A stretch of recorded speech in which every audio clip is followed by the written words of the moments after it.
New Zealand Pilsner, a style that's fairly new to me to brew. We're going to be looking at brewing this today. It's going to be fairly simple grain bill, one very close to a German Pilsner. And the hops are obviously going to be of the New Zealand variety. We're not looking for anything to be like Indian Pale Lager or anything like that, but we are going to look for a nice, clean, crisp beer to brew. I got to say, very happy with the way it turned out, and tried a few new things here with brewing this one today. One of the things being adding a brewing enzyme on the ALDC. So we'll get into that right now. The New Zealand Pilsner is a beer that is meant to be a very light, medium mouthfeel. Light to medium mouthfeel, straw in color, really kind of focusing in on that bready, almost cracker-like crispness in the malt, and not much else to it. Very clean ferment. For this, we're going to be using Saflager S23. It's the European lager yeast. And hop-wise, we're going to be looking at using Nelson in the boil. And for the dry hop, which is indicative of this style, we're going to be using Rwaka.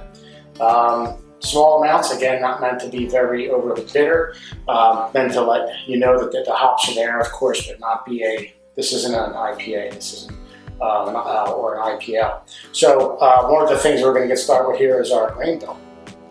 For this 5-gallon batch, we're going to be using a premium Pilsner malt. You can use what you'd like. For this, I'm going to be using 10 pounds of bark Pilsner, 3 ounces of acid malt, 3 ounces of Cara Munich, one that is, and 2 ounces of Carafoam for a little head retention. Again, we're going to be doing hops, Nelson, and Rwaka. In the boil, we're going to be using 1 ounce at 20 minutes of Nelson and 1 ounce at flame out to whirlpool at 180 degrees of Nelson as well, 1 ounce. And for the dry hop, we're going to use 2 ounces of Rwaka. Two hops that are great for this style, I figure. Let's get to it. To get started here, we're going to be using 8 gallons of RO water. I like to get mine from Whole Foods. To that, we're going to add 1 gram of gypsum, 1 gram of calcium chloride, and 1 gram of baking soda. This would be a very neutral, very basic water chemistry for this. Our grain bill is going to consist of the 10 pounds of bark Pilsner, 3 ounces of acidulated malt, 3 ounces of Cara Munich, 1, and 2 ounces of Carafoam.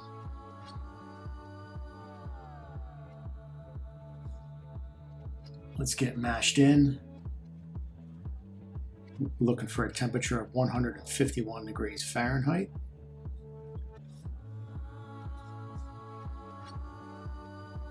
After 60 minutes of a standard mash, we're doing a recirculation in the mash tun.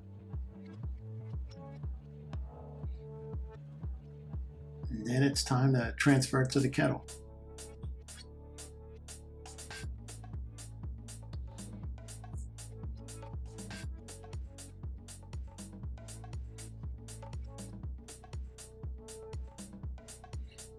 Once the boil gets going here,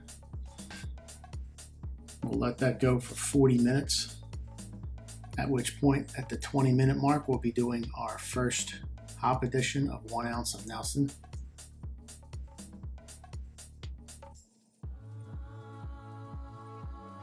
And the rest of that Nelson will go in the dry hop, and that Rwaka will be for our dry hop later.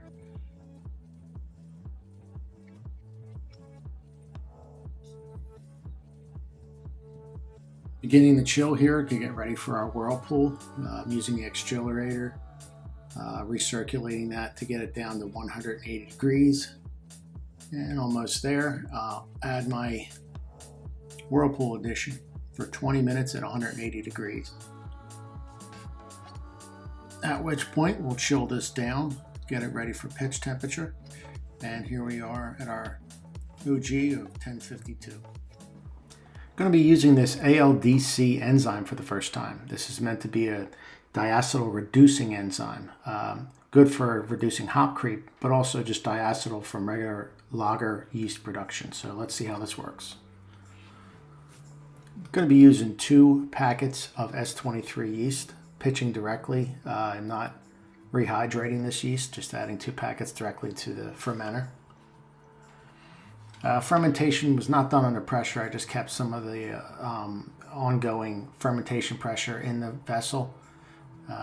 Really got going. I got to 1010 after about 8 days.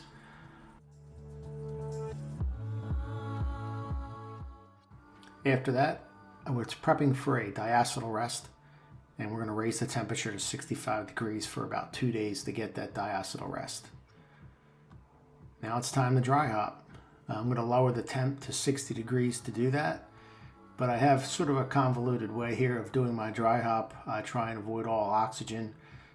This is a system, just a bunch of different parts I put together for the spike fermenter. It really kind of helps doing that butterfly valve, putting it under pressure, avoiding all the oxygen that's inside there, and then opening that butterfly valve and introducing the dry hops that go in. I even have a sight glass that goes on as if I'm doing a very big hop addition, but this works well for just a couple ounces.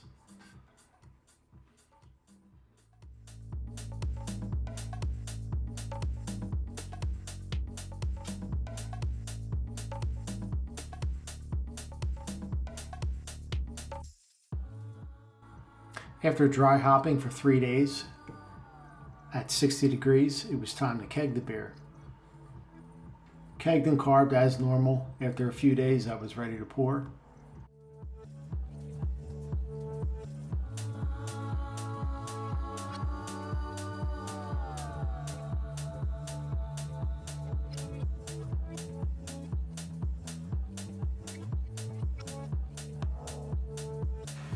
Very pleased with the way this came out. Fairly decent clarity. I think we could probably use some findings in there if I were to do it again. It does have a dry hop, which is going to cause a little bit of that haze, but I probably could have still found it in the keg. Pretty good. Very nice in color. I think it fits the bill very well. I can say I've had a few of these already and really like it. Smell is of that. I'm getting the bread. I'm getting a lot of nice clean fermentation out of that. It's really pretty good. I've had this now poured for probably 20 minutes. The head was pretty nice there. It's kind of dissipated fairly well. Does cling to the glass a little bit. Does smell very nice.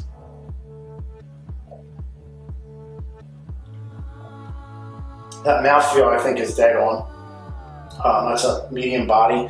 Lets you know it's there. Crisp, very crisp. I think that has to do with the bark Pilsner, adding that to a very crisp taste to that.